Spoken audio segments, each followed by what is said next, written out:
কি ব্যাপার? তুই এখানে আমার রুমে আসলি কিভাবে? আমি তো রুমের দরজা বন্ধ করে ঘুমিয়েছিলাম। তাহলে? আপু, তুমি মনে হয় একটা কথা ভুলে গেছো। তোমার রুম আর আমার রুমের মধ্যকার ভিতর দিয়ে একটা দরজা আছে। সেটা দিয়ে তোমার রুমে আসা যাওয়া করা যায়। এটা তুমি ভুলে গেছিলে। হ্যাঁ, সেই সব কিছু না হয় বুঝলাম, কিন্তু তুই আমার রুমে কেন এসেছিস? আর আমার বিছানায় বা কি করছিস? আপু, তুমি তো বাইরে ঝড় তুফানের শব্দ শুনতেই পাচ্ছ। তুমি তো খুব ভালো করেই জানো ঝড় তুফান আমি খুব ভয় পাই। তাই তো একা একা রুমে ভয় পাচ্ছিলাম, আর সেজন্যই তোমার রুমে চলে এসেছি। হ্যাঁ, সেই সব কিছু না হয় বুঝলাম, কিন্তু তুই আমার রুমে কেন এসেছিস? আর আমার বিছানায় বা কি করছিস? তোকে আমার রুমে আসার অনুমতি কে দিয়েছে? আমি না তোকে বলেছি তুই কোনো দিনও আমার অনুমতি ছাড়া আমার রুমে প্রবেশ করবি না? তাহলে কেন তুই আমার রুমে অনুমতি ছাড়া আমার রুমে এসেছিস? দেখো আপু, আমি এত ঘুরিয়ে পেঁচিয়ে কথা বলতে পারি না, তাই তোমাকে সহজভাবেই বলে দিচ্ছি। তুমি তো খুব ভালো করেই জানো আমি তোমাকে পছন্দ করি, আর তোমাদের বাড়িতে বেড়াতে এসেছি। তোমার থেকে দূরে দূরে কি করে থাকি বলো? দেখ, তোকে আমি শেষবারের মতো বলছি, নিজেকে শুধরে নে। এই সব কিছু আমার একদমই ভালো লাগে না। তুই কেন বুঝতে পারিস না? কেন সবসময় এইভাবে আমার পেছনে পড়ে আছিস? তুই তো জানিস আমার একটা বয়ফ্রেন্ড আছে। তুমি তোমার বয়ফ্রেন্ডকে বলে দিও তুমি তাকে নয়, আমাকে ভালোবাসো। তাহলে আর তোমার কোনো বয়ফ্রেন্ড থাকবে না, সেই তোমাকে ছেড়ে পালিয়ে যাবে। নীল, এখন কিন্তু একদম বেশি বেশি হয়ে যাচ্ছে বলে দিলাম। তুই চুপচাপ আমার এখান থেকে চলে যা বলছি। আমি যাব না। তুমি কি করবে সেটা আমি দেখতে চাই।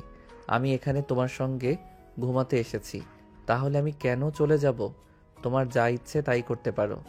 এই বলে নীল নেহার বুকে তার হাত দিয়ে আলতো করে চেপে দিল। এটা দেখে তো নেহা একদম রেগে গেল আর ঠাস করে নীলের গালে একটা জ্বর বসিয়ে দিয়ে বলল, তোর সাহস কি করে হয় আমার শরীরে বাজেভাবে টাচ করার? আমি আজকেই সবার সঙ্গে সব বলে দিব, আর তোর মুখোশ আমি খুলে দিব। তুই সব সময় আমার সঙ্গে এরকম করিস। আমি তোর বড় বোন হই, সেটা কি তুই ভুলে যাস? আমি কেন ভুলে যাব? তুমি তো নিজেই সেটা ভুলে যাও। আমি কি কখনো তোমাকে এটা বলেছি যে তুমি আমার আপন মায়ের পেটের বোন হও? তুমি তো শুধুমাত্র আমার বড় খালামণির একমাত্র আদরের মেয়ে। আমি তো সব সময় সেটাই মাথায় রাখি। তুই যদি সব সময় এইটা মাথায় রাখতে চাস আমি তোর বড় খালামণির মেয়ে, তাহলে তুই আমার সঙ্গে এসব করার সাহসও পেতি না। তোকে আমি শেষবারের মতো বলছি, আজকের পর থেকে তুই কখনো আমাদের বাড়িতে আসবি না, যতদিন না পর্যন্ত আমার বিয়ে হচ্ছে। ও মা, তুমি এটা কি বললে? তোমার অন্যত্র বিয়ে হয়ে যাবে আর আমি সেটা বসে বসে দেখব? হ্যাঁ, এরকমটা তো হতেই পারে না, কারণ আমি তোমাকে ভালোবাসি। ভালোবাসার বুঝতে খেলায় ইতর লম্পট চরিত্রহীন ছেলে একটা। বড় বোনের গায়ে হাত দিতে তোর লজ্জা করে না, যেখানে কিনা তার একটা বয়ফ্রেন্ড আছে? তুমি তোমার বয়ফ্রেন্ডের সঙ্গে ব্রেকআপ করে নিলেই তো পারো, তাহলেই তো আর কোনো সমস্যা থাকে না। যেখানে তুমি জানো আমি তোমাকে ভালোবাসি, সেখানে কেন তুমি তোমার বয়ফ্রেন্ডের সঙ্গে রিলেশন কন্টিনিউ করছো? কেন তুমি তোমার বয়ফ্রেন্ডের সঙ্গে ব্রেকআপ করছো না? বলো আমাকে। তুই কে সেটা আমাকে বল তো শুনি, যে তোর কথাই আমার বয়ফ্রেন্ডের সঙ্গে আমাকে ব্রেকআপ করতে হবে আর তোর মতো ফালতু একটা ছেলের সঙ্গে রিলেশন কন্টিনিউ করতে হবে? আমি নীল, আর তোমার হবু জামাই আমি। তোমাকে বিয়ে করব, তাই তুমি তোমার বয়ফ্রেন্ডের সঙ্গে রিলেশন ব্রেকআপ করবে। এই বলে নীল আপরে নেহার বুকে হাত রেখে আলতো করে চাপ দেয়। নেহার রাগে গজগজ করতে থাকে। কি করবি কিছুই বুঝতে পারছে না। এরকম ব্যাপার তো কারোর সঙ্গে শেয়ার করার মতো নয়। বাড়িতে তার আম্মু থাকে, আম্মুকে যদি এসব বলে তাহলে তার আম্মু উল্টো তাকে বকাবকি করবে। কারণ নীল সবার সামনে খুবই ভালো আর ভদ্র একটা ছেলে। দেখ নীল, আমি কিন্তু এবার খুব রেগে যাচ্ছি। তোর সঙ্গে কিন্তু এবার খারাপ কিছু হয়ে যাবে বলে দিলাম। তুই চুপচাপ এখান থেকে চলে যা, তা না হলে কিন্তু ভালো হবে না। তুমি খারাপ কি করতে পারো আমি সেটাই দেখতে চাই। চাইলে তুমি আমাকে এখনই বিয়েও করতে পারো, তাহলে বাসরটাও সেরে নেব। নীলের বাচ্চা, তুই যাবি এখান থেকে? আমার কিন্তু সত্যি মেজাজ খারাপ হয়ে যাচ্ছে বলে দিলাম। আমি কিন্তু তোকে গলা চেপে ধরবো। তুমি আমার গলা কেন চেপে ধরবে? চাইলে ওটাও চেপে ধরতে পারো, আমি তোমাকে কিছু বলবো না। নাম্বার যা কিছু আছে সব কিছুতেই তো শুধুমাত্র তোমারই অধিকার আছে। তাহলে আমি কেন তোমাকে বাধা দেব বলো? নেহা তখন খুব ভালোভাবে বুঝতে পারল, আর যাই হোক নীলের সঙ্গে সে কোনোভাবেই কথায় পেরে উঠবে না। তাই সে কোনো কথা না বলে ধাক্কা দিয়ে নিজের উপর থেকে নীলকে সরিয়ে দিয়ে বিছানা থেকে নেমে সোজা ওয়াশরুমে চলে গেল। সে প্রায় 1 ঘন্টা ধরে ওয়াশরুমে বসে আছে। এটা দেখে নীল বলল, কি ব্যাপার ডার্লিং, তুমি ওয়াশরুমে বসে আছো কেন? আমাকে ভয় পেয়ে? আমার মতো একটা ছেলের সম্মুখীন হওয়ার সাহসটুকু তোমার নেই? তাহলে তুমি পুলিশের চাকরি পেলে কি করে বলো আমাকে শুনি। তুই এখনো এখানে বসে আছিস কেন? আমি তোর জ্বালায় বাথরুমে এসে বসে আছি, আর তুই কিনা এখনো আমার রুমে বসে আছিস। তুই এখান থেকে যা বলছি, তা না হলে আমি আজ সারা রাতে ওয়াশরুম থেকে বের হব না। তাহলে দরজাটা খোলো, আমি ওয়াশরুমের ভিতরে আসি আর তারপর সেখানেই তোমাকে আদর করব। কারণ এখন রাত আনুমানিক 2টার মতো বাজে, বাড়ির সবাই ঘুমাচ্ছে। তাছাড়া যে পরিমাণ ঝড় বৃষ্টি হচ্ছে, ওয়াশরুমের ভিতরে ঢাকঢোল পিটালেও কেউ শুনতে পাবে না। তুই যাবি এখান থেকে নাকি যাবি না, সেটা আমাকে বল। আমার কিন্তু এখন সত্যি সত্যি অনেক মেজাজ খারাপ হচ্ছে। নীল তখন বুঝতে পারল এই সময়ে হিতে বিপরীত হতে পারে, কারণ নেহা প্রচণ্ড পরিমাণে রেগে গেছে। আর এখন যদি নেহা ওয়াশরুম থেকে বের হয়, তাহলে নেহা যা ইচ্ছে তাই করতে পারে। তাই নীল আর কোনো কথা না বলে নেহার রুম থেকে বের হয়ে চলে গেল, আর যাওয়ার আগে বলে গেল, ডার্লিং আমি চলে যাচ্ছি, তবে তুমি কোনো চিন্তা করো না, আমি আবার আসব।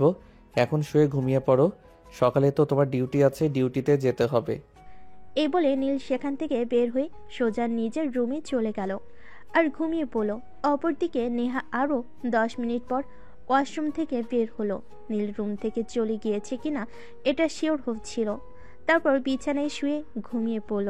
পরের দিন সকালবেলা ঘুম থেকে উঠে ফ্রেশ হতে চলে গেল, কিন্তু সে ভুলে টাওয়াল আর ড্রেস নিতে ভুলে গেছিল। সব কিছু বিছানার উপর রেখেই ওয়াশরুমে চলে গিয়েছিল সে। তাই সে তার আম্মুকে ডাকছিল, আম্মু, ওই আম্মু, কোথায় তুমি? আমি টাওয়াল আর ড্রেস নিতে ভুলে গেছি, সবকিছু আমার বিছানার উপর রাখা আছে, একটু দিয়ে যাবে? আমি পারবো না, তোর রুমে কেউ নেই। তুই রুমে এসে ড্রেস চেঞ্জ কর, আমি রান্নার ঘরে রান্নার কাজ করছি। তোর খালামণিকে একটু পরেই চলে যেতে হবে। তোর ভালো বিদেশ থেকে আজকেই ফিরে আসবে, তাই তাড়াতাড়ি রান্না করছি তোর খালামণিকে বিদায় করব বলে।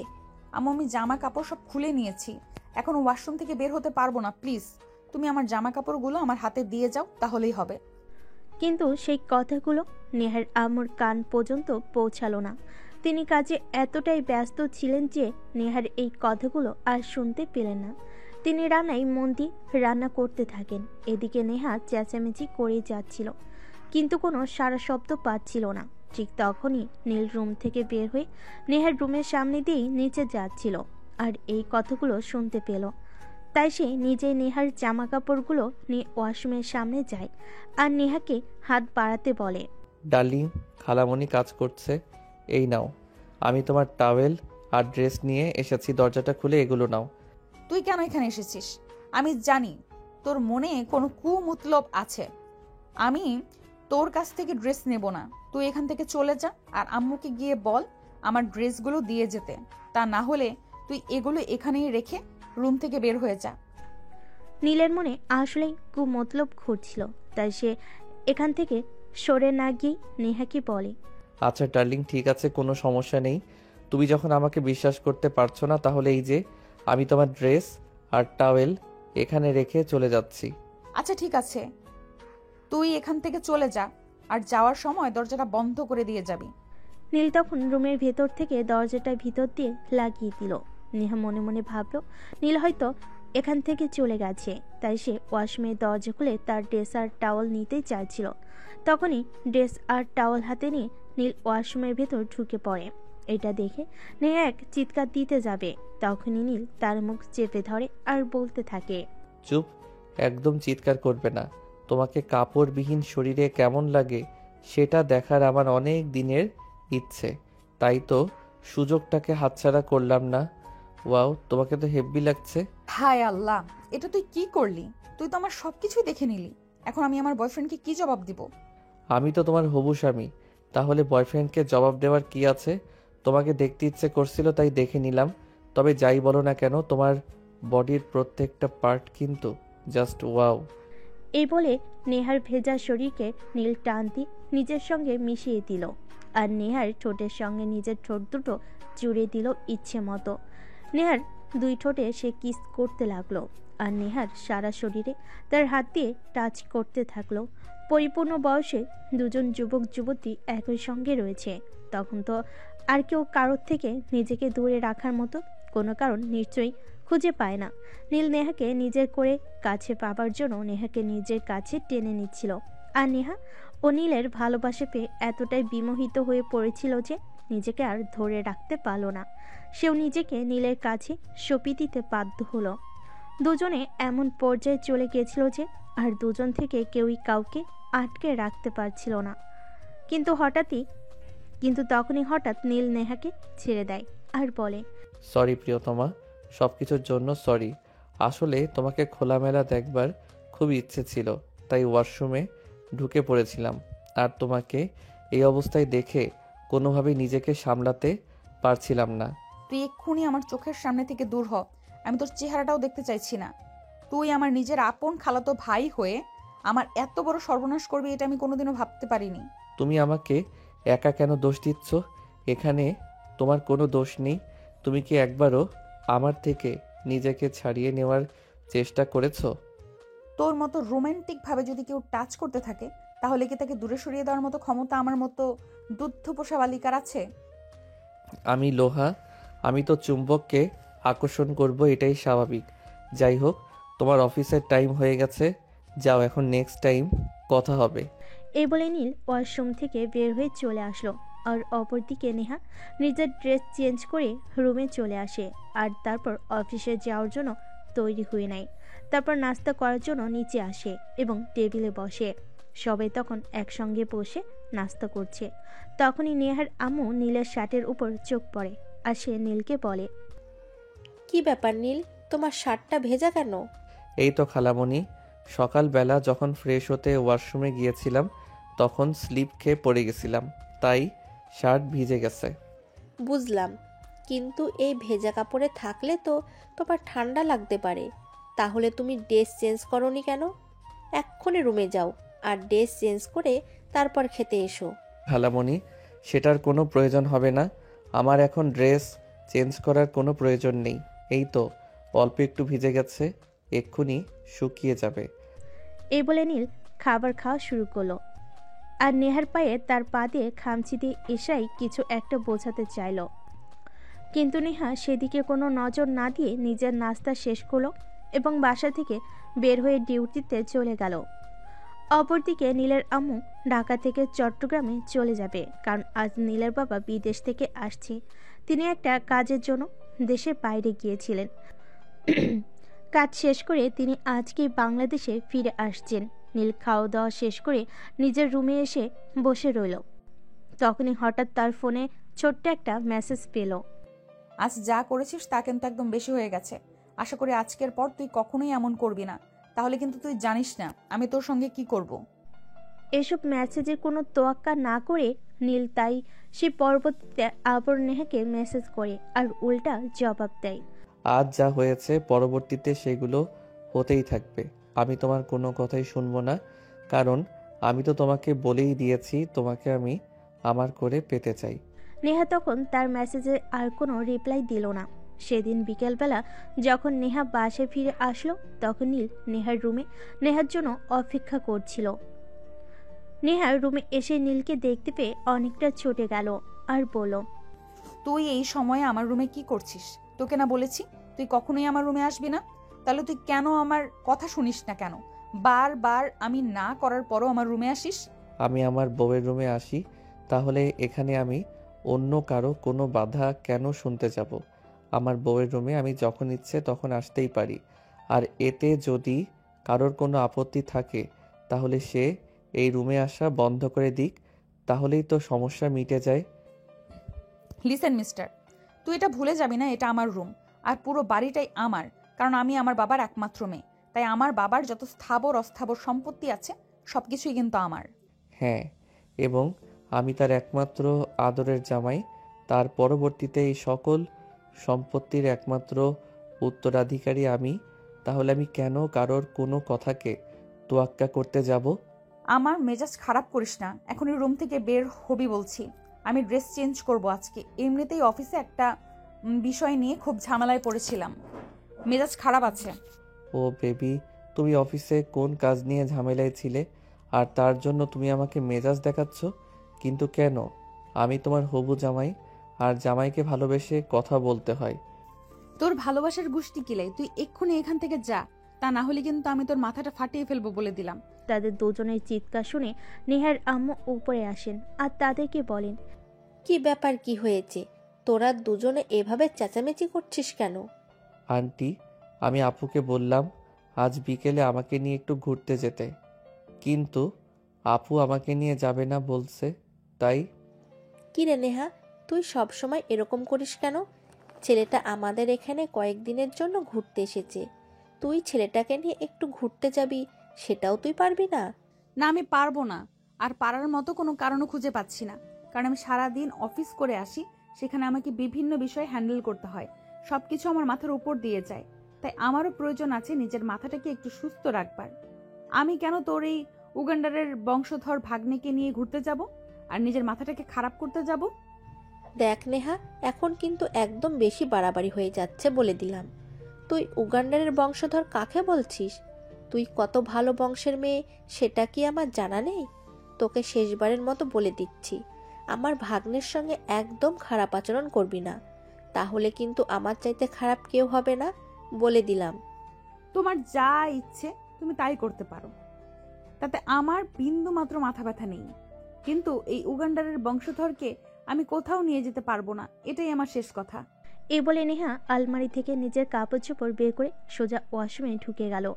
আর প্রায় 20 মিনিট পর ওয়াশরুম থেকে বের হলো। সে দেখতে পেল নীল তখনও তার রুমের ভিতর বসে আছে। তাই সে নীলকে বলে, কি ব্যাপার, তুই এখনো এখানে বসে আছিস কেন? তুই এখনো রুম থেকে যাসনি কেন? এই যে আন্টি বলে গেল তুমি আমাকে নিয়ে ঘুরতে যাবে, তাই। আমি না তোকে বলেছি আমি তোকে নিয়ে ঘুরতে যেতে পারবো না? তাহলে তুই কেন এখানে বসে আছিস? তোর কি আমার কথা গায়ে লাগে না? না বেবি, তোমার কথা আমার গায়ে লাগে না, তোমার কথা আমার মনে লাগে, কারণ তুমি তো আমার মনের মানুষ।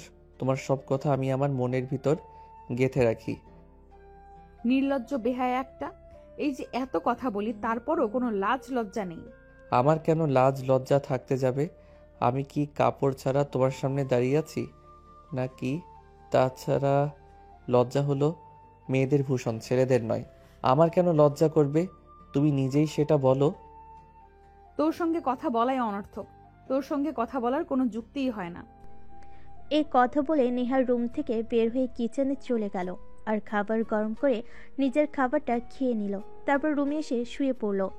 সন্ধেবেলা ঘুম থেকে উঠে একটু বাগানের দিকে হাঁটাহাঁটি করছিল। তখনই তার বয়ফ্রেন্ড তাকে ফোন দিল আর বলল, সুইটহার্ট, কোথায় তুমি? এই তো বাড়ির বাইরে বাগানে হাঁটাহাঁটি করছি। তুমি কোথায়? এই তো তোমার বাসার সামনে যে ক্যাফেটা আছে ওইখানে বসে আছি। আসবে একটু বাইরে, তোমার সঙ্গে 1 কাপ কফি খাবো। ঠিক আছে, কোনো সমস্যা নেই, তুমি অপেক্ষা করো, আমি 5 মিনিটের মধ্যেই আসছি। এই কথা বলে নেহা বাগান থেকে এসে ড্রেস চেঞ্জ করলো আর রেডি হয়ে যেই না বের হতে যাবে তখনই নীল সামনে এসে দাঁড়ালো আর বলল, কি ব্যাপার বেবি, কোথায় যাচ্ছ তুমি? আমিও তোমার সঙ্গে যাব, তোমাকে একা একা যেতে দেব না। আমি তোকে আমার সঙ্গে নিতে পারবো না, আমি আমার বয়ফ্রেন্ডের সঙ্গে দেখা করতে যাচ্ছি। আর আমি খুব ভালো করেই জানি তোকে সেখানে নিয়ে গেলে তুই নিশ্চিত একটা ঝামেলা করবি, আমি সেটা চাই না। গড প্রমিস বেবি, আমি কোনো ঝামেলা করব না। তুমি আমাকে তোমার সঙ্গে নিয়ে যাও, আমি শুধু তোমার বয়ফ্রেন্ডের সঙ্গে 2টো কথা বলবো। তুই বললি আর আমি মেনে নিলাম? এরকমটা হতে পারে না, কারণ আমি খুব ভালো করেই জানি তুই গিরিঞ্জিবাজ। কারণ আমি জানি তুই গিরিঙ্গিবাজ একটা ছেলে, যেখানেই যাবি সেখানেই গিরিঙ্গি বাজাবি। প্লিজ বেবি, বিলিভ মি, আমি সেরকম কিছুই করব না। আমি শুধু তোমার সঙ্গে যাব আর তোমার বয়ফ্রেন্ডের সঙ্গে 2টো কথা বলেই চলে আসব, এর বেশি কিছুই না। বললাম তো আমি তোকে আমার সঙ্গে নিব না, কারণ আমি খুব ভালো করেই জানি তুই ওপরে দেখতে যতটা ফিটফাট, তোর ভেতরটা ততটাই সদরঘাট। এভাবেই দুজনের মধ্যে কথোপকথন চলছিল। নেহা নীলকে কোনোভাবেই নিজের সঙ্গে নেবে না আর নীল নেহার সঙ্গে যাবেই। এসব কথা কাটাকাটি শুনে নেহার আম্মু সেখানে আসলো আর বলল, কি ব্যাপার, কি হয়েছে? তোরা দুজনে এভাবে কথা কাটাকাটি করছিস কেন? তোদের সমস্যাটা কি বলতো শুনি। আন্টি, আপু তার এক বন্ধুর সঙ্গে দেখা করতে যাচ্ছে।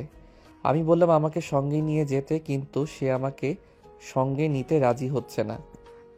কি ব্যাপার নেহা, কি সমস্যা তোমার? আমি তো তোমার সমস্যাটাই বুঝতে পারছি না। ছেলেটা তোমার সঙ্গে যেতে চাইছে, তুমি কেন এই ছেলেটাকে তোমার সঙ্গে নিতে চাইছো না?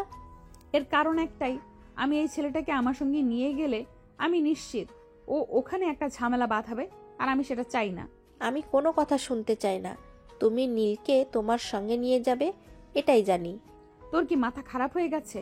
আমি এই ছেলেটাকে আমার সঙ্গে নিয়ে যাব, আর আমার বন্ধুর সামনে আমার মা নিচে সব পাংচার করে দেবে? এটা আমি পারবো না। আমি তোমাকে কি বলেছি তুমি সেটা শুনতে পাওনি? তোমাকে তো বলেছি তুমি নীলকে সঙ্গে নিয়ে তারপর বাইরে যাবে, তা না হলে তোমার বাইরে যাওয়া বন্ধ। এটা আমি তোমাকে বলে দিলাম।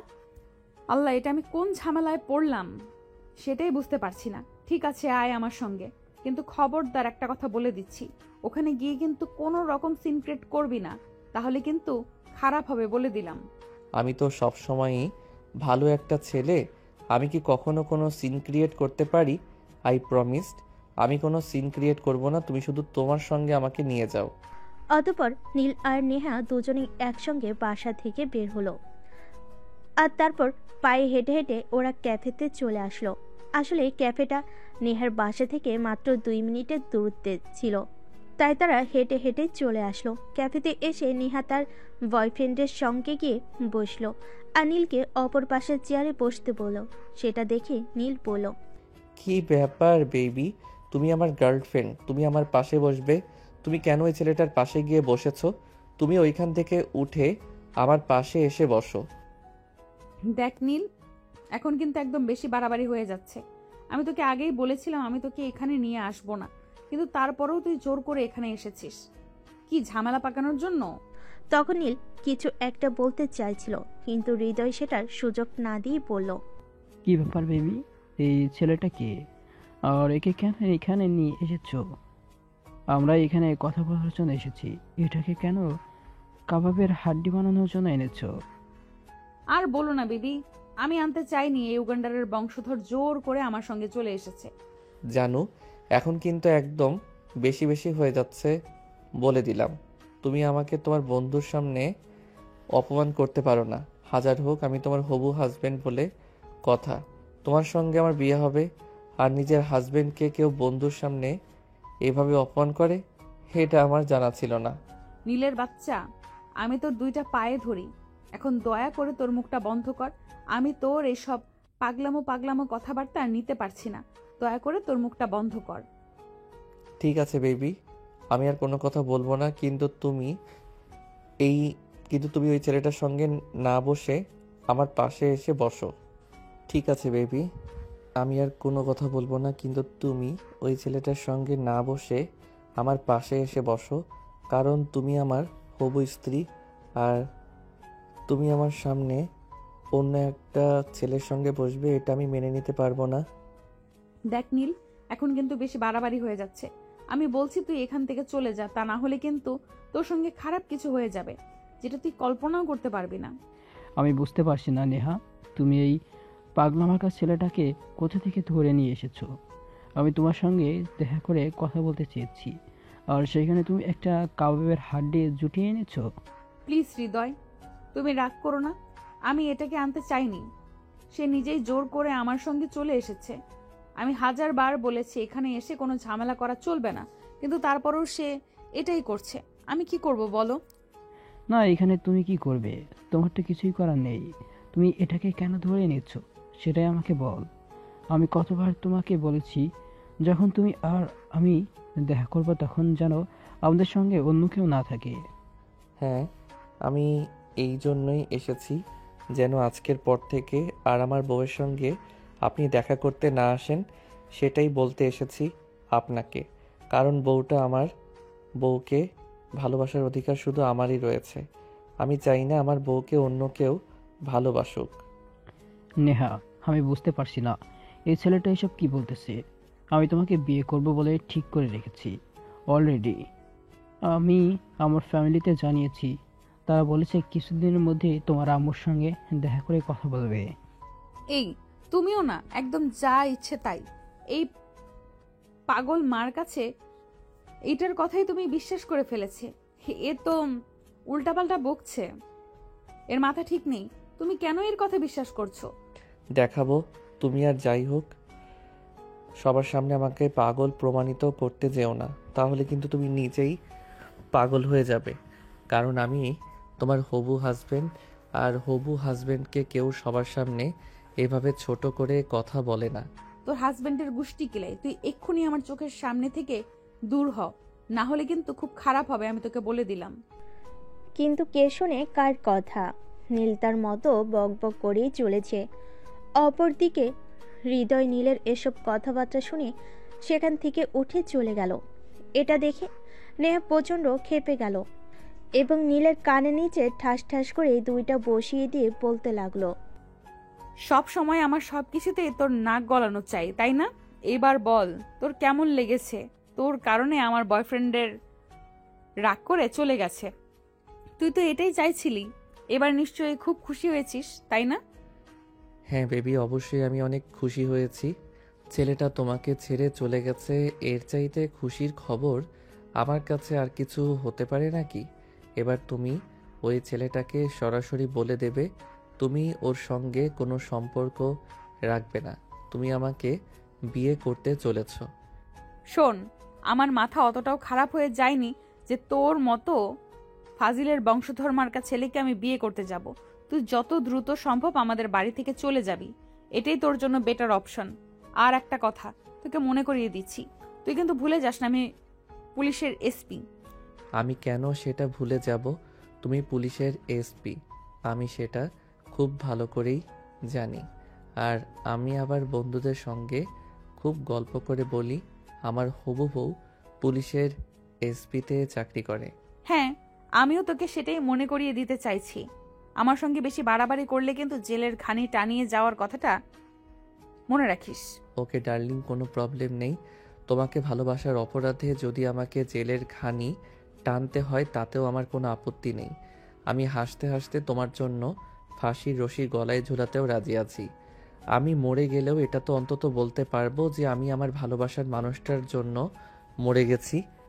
হে আল্লাহ, তুমি আমাকে উদ্ধার করো। আমি বুঝতে পারছি না এ কেমন পাগলের পাল্লায় পড়েছি আমি, যে আমাকে একদম পাগল বানিয়ে ছেড়ে দেবে এমন অবস্থা তৈরি হয়েছে। এই বলে নেহা রেস্টুরেন্টের বিল মিটিয়ে রেস্টুরেন্ট থেকে বের হয়ে চলে আসলো। অপরদিকে নীল তার পিছন পিছন আসতে লাগলো। বাসে এসে কলিং বেল চাপ দিতে নেহার আম্মু এসে দরজা খুলে দিল। আর নেহাকে একা দেখে তিনি প্রশ্ন করলেন, কি ব্যাপার নেহা, তুমি একা কেন এসেছো? নীল কোথায়? নীলকে তোমার সঙ্গে দেখতে পাচ্ছি না কেন?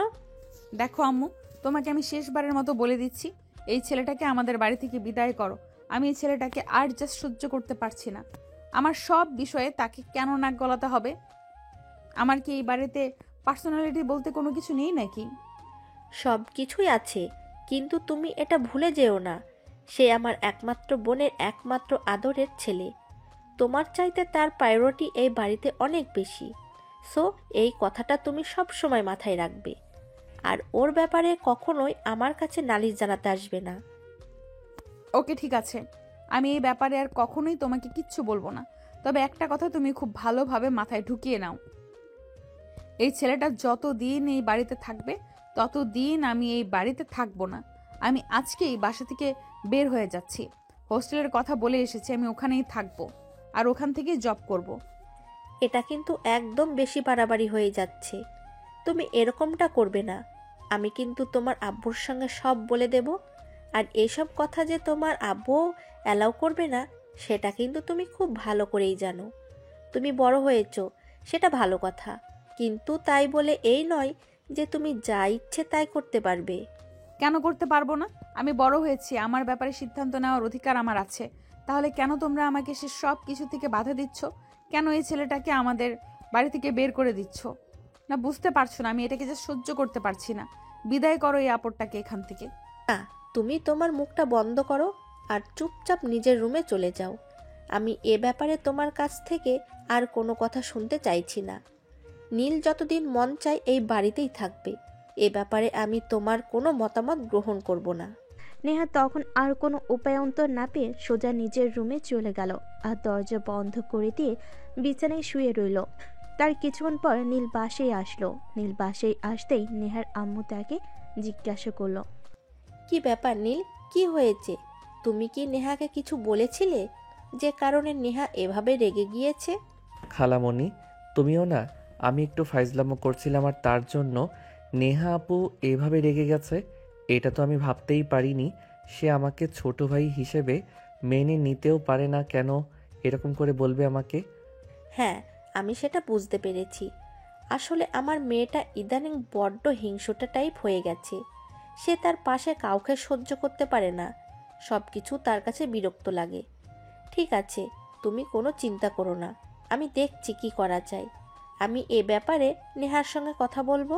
আচ্ছা খালামণি, তুমি আমাকে একটা কথা বলো, আমি কোন দিক থেকে অযোগ্য যে তোমার মেয়েকে বিয়ে করলে সুখে রাখতে পারবো না? ও আচ্ছা, এই ব্যাপার। তাহলে তুমি বিষয়টা এতক্ষণে বুঝতে পেরেছি। তুমি নেহাকে এ ব্যাপারে কিছু বলেছিলে আর তাই নিয়ে এভাবে রেগে গিয়েছে। হ্যাঁ খালামণি, নেহা আপু তোর বয়ফ্রেন্ডের সঙ্গে দেখা করতে গেছিল আর সেখানে আমি এ ব্যাপারে কথা বলছিলাম, তাই নেহা আপু এভাবে রেগে গেছে। প্লিজ তুমি ওকে বুঝিয়ে বলো না। সত্যি বলছি, নেহা আপুকে আমার খুব ভালো লাগে। হয়তো তোমার ফাজলামো মার্কা কথাবার্তা আমি অনেক শুনেছি, আর তোমার ফাজলামো মার্কা কথাবার্তা শুনতে চাই না। তুমি এখান থেকে চুপচাপ রুমে চলে যাও আর বিশ্রাম নাও। রাতের খাবার তৈরি হলে আমি তোমাকে ডেকে নেব। আর একটা কথা, তুমি কিন্তু নেহার সঙ্গে এ ব্যাপারে আর কোনো ঝামেলায় জড়াবে না। খালামণি, আমি যেখানে থাকবো সেখানে ঝামেলা না হয়ে থাকতে পারে? তুমি কোনো চিন্তা করো না, আমি একটা না হোক 100টা ঝামেলা তৈরি করব। আর হ্যাঁ শাশুড়ি আন্টি, একটা কথা শুনে রাখো, আমি কিন্তু তোমার মেয়েকে বিয়ে করতে চাই। তুই যাবি এখান থেকে? বড় হচ্ছিস আর বাদরামি বেড়েই চলেছে। চুপচাপ রুমে যা আর বিশ্রাম নে। তখন সেখান থেকে রুমে চলে আসে আর বিছানায় লম্বা হয়ে শুয়ে একটা ঘুম দেয়। যখন ঘুম ভাঙে তখন রাত আনুমানিক 10টা। নেহা তাকে ডাকতে এসেছিল, কিন্তু সে ঘুম থেকে উঠছিলই না। তাই পাশে থাকার জগ থেকে তার মুখের উপর পানি ছুঁড়ে মারল। এটা দেখে নীল একদম চিৎকার করে উঠল। খালামণি, ও খালামণি, কোথায় তুমি? তোমাদের বাসার ছাদ ফুটো হয়ে গেছে। এই দেখো, আমার মুখের উপর পানি পড়ছে। তাড়াতাড়ি বাসার ছাদ ঠিক করো। চুপ কর হারামজাদা, এখন চুপচাপ বিছানা থেকে উঠ। আমি সেই কখন থেকে রাতের খাবার খাওয়ার জন্য তোকে ডাকতে এসেছি, তুই তো ঘুমিয়ে যাচ্ছিস, তাই তো তোর মুখে আমি পানি ঢালতে হলো। দেখো নেহা আপু, এটা কিন্তু একদম বেশি বাড়াবাড়ি হয়ে গেল। তুমি কেন আমার মুখে পানি ঢাললে? আমি কি তোমাকে বলেছিলাম আমি ঘুম থেকে না উঠলে আমার মুখে পানি ঢেলে আদর করে আমাকে ঘুম থেকে উঠাতে? আমি যে তোমার বিয়ে করা জামাই নই। এই দেখ, তুই সবসময় এত বেশি কথা কেন বলিস বলতো? আমি কি তোকে বলেছি তুই আমার জামাই লাগিস? তাই তোকে আমি ঘুম থেকে ডাকতে এসেছি। আম্মু সেই তখন থেকে তোকে ডাকছে, কিন্তু তুই কোনো সাড়া শব্দ দিচ্ছিস না, তাই তো আমি নিজেই তোকে ডাকতে এলাম। দেখো, এত কথা লুকানোর চেষ্টা করো না। আমি খুব ভালোভাবেই বুঝতে পারি তুমিও আমাকে ভালোবাসো। তাই তো আমি খাবার খেতে যাচ্ছি না দেখে আমাকে ডাকতে এলে, কারণ তোমার একা একা খাবার গলা দিয়ে নামবে না। দেখ, তোকে ডাকতে আসাটাই আমার ভুল হয়েছে। আমি কেন তোকে ডাকতে আসলাম? তুই খেলে খাবি না খেলে নাই, তাতে আমার কি আসে যায়? এই বলে নিহার রুম থেকে বের হয়ে চলে যেতে চাইছিল, কিন্তু নীল সেটা হতে না দিয়ে পিছন থেকে নেহার হাত ধরে টান দিয়ে তার বুকের উপরে ফেলে দিল। একদম নেহার ঠোঁট দুটো নীলের ঠোঁটের ভিতর ঢুকে গেল আর নীল তার ঠোঁট দুটো কামড়ে ধরল। নেহা তার থেকে ছাড়ানোর চেষ্টা করছিল, কিন্তু নীল অনেক জোরে কামড়ে ধরে আছে, যাতে নেহার ঠোঁটে একদম নীলের দাঁতের স্পষ্ট বসে গেছে। নীল অনেকক্ষণ সময় নিয়ে নেহার ঠোঁট চুষে চুষে খাচ্ছিল। অপরদিকে নেহার রাগে গজগজ করতে করতে কোনো রকমে শক্তি খাটিয়ে নীলের থেকে নিজের ঠোঁট দুটোকে উদ্ধার করলো আর বলতে লাগলো, কি করলি এটা তুই? আমার ঠোঁটে কিস করলি কেন? আর এমনভাবে কামড় দিয়েছিস আমার ঠোঁটে তো একদম স্পষ্ট দাগ পড়ে গেছে। হ্যাঁ, তো কি হয়েছে? এই ঠোঁট দুটোতে শুধুমাত্র আমার অধিকার রয়েছে, তাই তো আমি কিস করলাম। আর একটা কথা মনে রেখো, তুমি কিন্তু তোমার বয়ফ্রেন্ডকে কোনোভাবেই এই ঠোঁট দুটোতে টাচ করতে দেবে না। নীলের বাচ্চা, একদম মাথা খারাপ করিস না বলে দিলাম। আমি কি কখনো তোকে বলেছি আমি তোকে বিয়ে করব? আমি তোর বয়ফ্রেন্ডকে কথা দিয়েছি আমি আমার বয়ফ্রেন্ডকে বিয়ে করব। আমি আমার বয়ফ্রেন্ডকে কথা দিচ্ছি আমি আমার বয়ফ্রেন্ডকে বিয়ে করব। আর আমি আমার ব্যাপারে তোর সঙ্গে কেন কথা বলছি? তুই কে বলতো? আরে জানেমান, তুমি একটা কথা কেন বারবার বলে যাও? আমি তোমার হবু হাজবেন্ড, তুমি আমাকে বিয়ে করতে চলেছো, আর আমি তোমাকে এই কথাটা কেন বারবার তোমাকে আমার মনে করিয়ে দিতে হয় বলবে আমায়? তোর বিচার গুষ্টি কিলাই। তুই কাল সকালের মধ্যে আমাদের বাড়ি থেকে চলে যাবি, এটাই শেষ কথা। আর এখন বিছানা থেকে নেমে ডাইনিং রুমে আয়। এই বলে নেহা সেখান থেকে চলে গেল। আর নীল ওয়াশরুমে গিয়ে ফ্রেশ হয়ে তারপর ডাইনিং টেবিলে গেল খাবার খাওয়ার জন্য। এদিকে নেহা মুখ কালো করে বসে আছে। এটা দেখে নেহার আম্মু বলল, কি ব্যাপার নেহা, কি হয়েছে? কি সমস্যা তোমার? আমি ইদানিং লক্ষ্য করেছি তুমি কখনোই হাসি মুখে কারোর সঙ্গে কথা বলো না, সব সময় চুপচাপ থাকো, নয়তো মুখটাকে একদম বাংলার পাঁচের মতো করে রাখো। আমার মুখ কেমন করে রাখলাম না রাখলাম সেটা একান্তই আমার ব্যক্তিগত ব্যাপার, তাতে তোমার মাথা ঘামাবার কোনো কারণ নেই। তোমরা যেটাকে নিয়ে মাথা ঘামাচ্ছ সেটাকে নিয়েই থাকো। আমি তোমাদেরকে কতবার বলেছি নীলকে আমাদের বাড়ি থেকে চলে যেতে বলো, কিন্তু তোমরা কি আদৌ সেটা করেছো? আমি বুঝতে পারছি না কি সমস্যা তোমার। নীল আমাদের বাড়িতে এসেছে কয়েকদিন ঘুরে বেড়ানোর জন্য, তারপর তো এখান থেকে চলে যাবে। তাহলে তোমার সমস্যাটা কোথায় সেটা বলো তো শুনি। আমার কোনো সমস্যা নেই, তোমাদের যা ইচ্ছে তোমরা তাই করো, কিন্তু এই ছেলেটার ব্যাপারে আমাকে কখনোই কোনো কিছু বলবে না। আমি এর কোনো কাজ করে দিতে পারবো না, তো এই ছেলেটাকে আমার রুমে প্রবেশ করতে পারবে, তাহলেই হবে। না, আমি খুব ভালোভাবে বুঝতে পারছি ইদানিং তুমি খুব বেশি বার বেড়েছো। তোমাকে কোনো কথাই শোনানো যায় না, তুমি বরাবরই এরকম করে থাকো। কেন বলো তো, কি সমস্যা তোমার? আমার কোনো সমস্যা নেই, যত সমস্যা এই ছেলেটার। এই ছেলেটা পারমিশন ছাড়া আমার রুমে ঢুকে যাবে, আমার জিনিসপত্রে হাত দেবে, আমার ব্যাপারে ইন্টারফেয়ার করবে। এগুলো আমার জাস্ট মেনে নেওয়া সম্ভব না। দেখো নেহাপু, আমাকে তোমার পছন্দ নয় সেটা ভালো কথা। তুমি আমাকে সরাসরি বলে দাও, আমি তোমাদের এই বাড়িতে আর কোনো দিনও আসবো না। কিন্তু তুমি এভাবে খালামণির কাছে আমাকে ছোট করবে না, এটা তোমাকে আমি বলে দিলাম। করব, 100 বার করব, আমার যা ইচ্ছে আমি তাই করব। তার জন্য কি আমি তোর কাছে কোনো কৈফিয়ত দেব নাকি?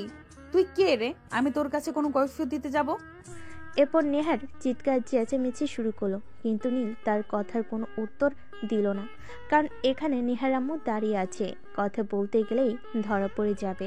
তাই সে চুপচাপ খাবার শেষ করে রুমে চলে গেল। এদিকে নেহা তার খাওয়া শেষ করে রুমে চলে আসলো আর বিছানায় শুয়ে মোবাইল টিপাটিপি করছিল। তখনই তার বয়ফ্রেন্ড তাকে কল করলো। কি ব্যাপার? তোমাকে যে বলেছিলাম তোমার আম্মুর সঙ্গে কথা বলে এই উগান্ডার বংশধরকে তোমাদের বাড়ি থেকে বিদায় করতে, তার কি হলো? আর বলো না, এ ব্যাপারেই আমার সঙ্গে কথা বলছিলাম। যত সব ঝামেলা এখানে এসে পড়তে হয়, জানি না আল্লাহ এদেরকে কি মাটি দিয়ে বানিয়েছে।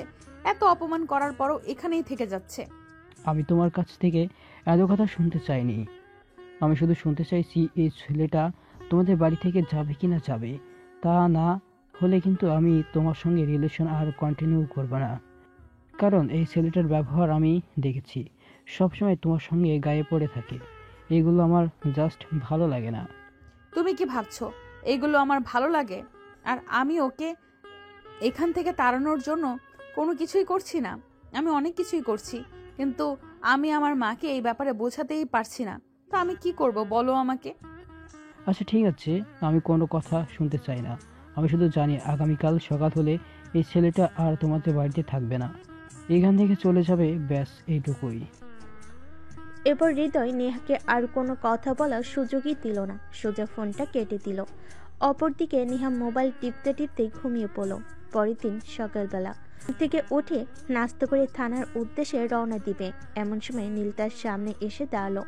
বেবি তুমি পিছনে বসো, আমি তোমাকে বাইক চালিয়ে থানায় পৌঁছে দিয়ে আসি। এটার কোনো প্রয়োজন হবে না, আমি বাইক চালাতে পারি।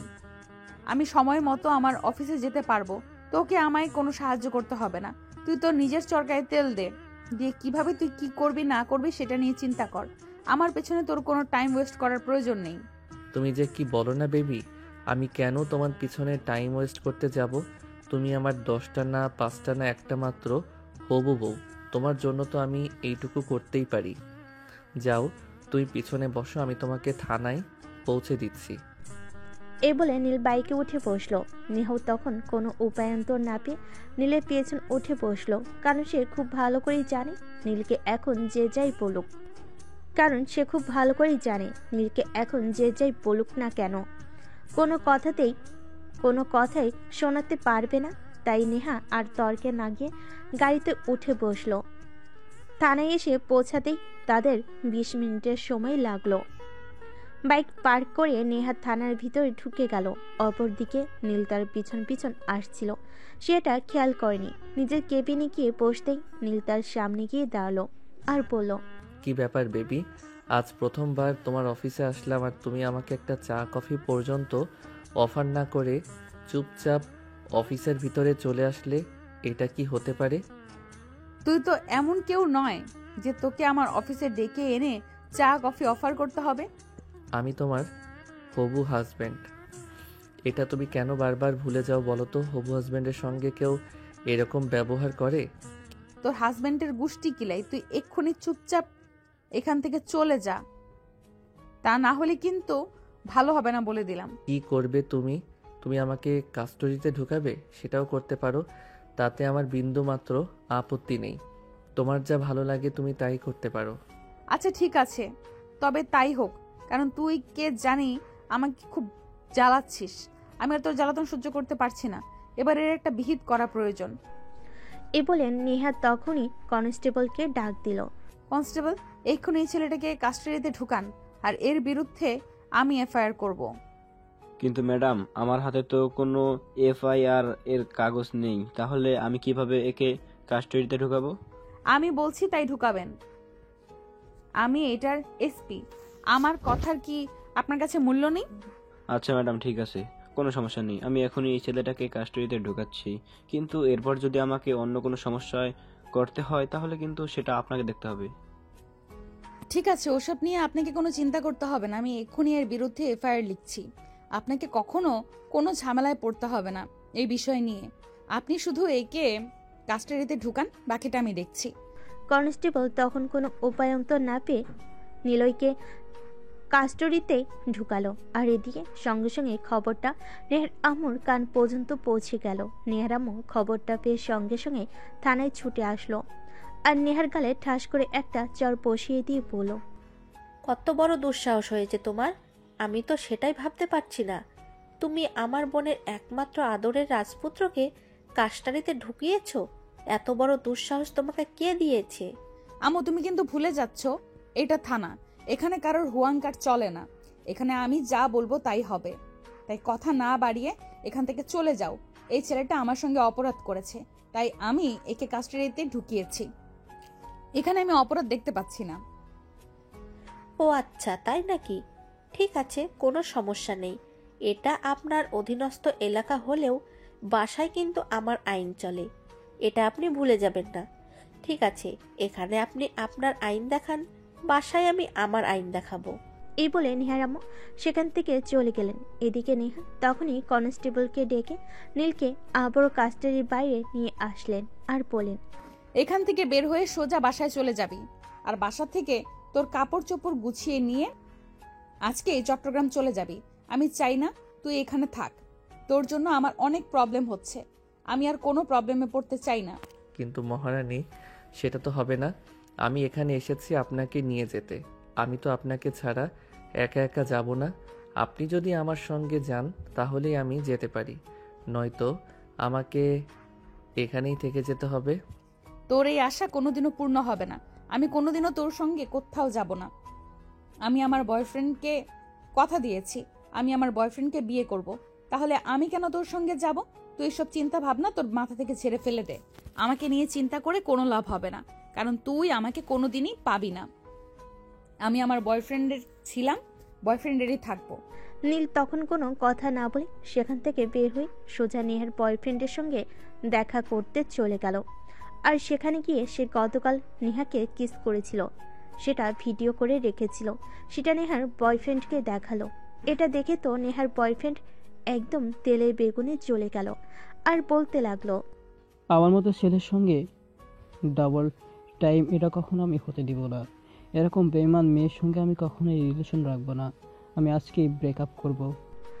এই বলে সঙ্গে সঙ্গেই হৃদয় নেহাকে ফোন করলো আর বলল, নেহা, কোথায় আছো তুমি? তুমি কি এক্ষুনি আমার সঙ্গে দেখা করতে পারবে? আমি তো এখন তোমার সঙ্গে কথা বলতে পারবো না, কারণ আমি একটা কেস নিয়ে ঝামেলায় পড়েছি। আমাকে এখন ওইটা সলভ করতে হবে। তোমার সঙ্গে দেখা করা এখন সম্ভব নয়। তুমি চাইলে বিকেলে আমি তোমার সাথে দেখা করতে পারি।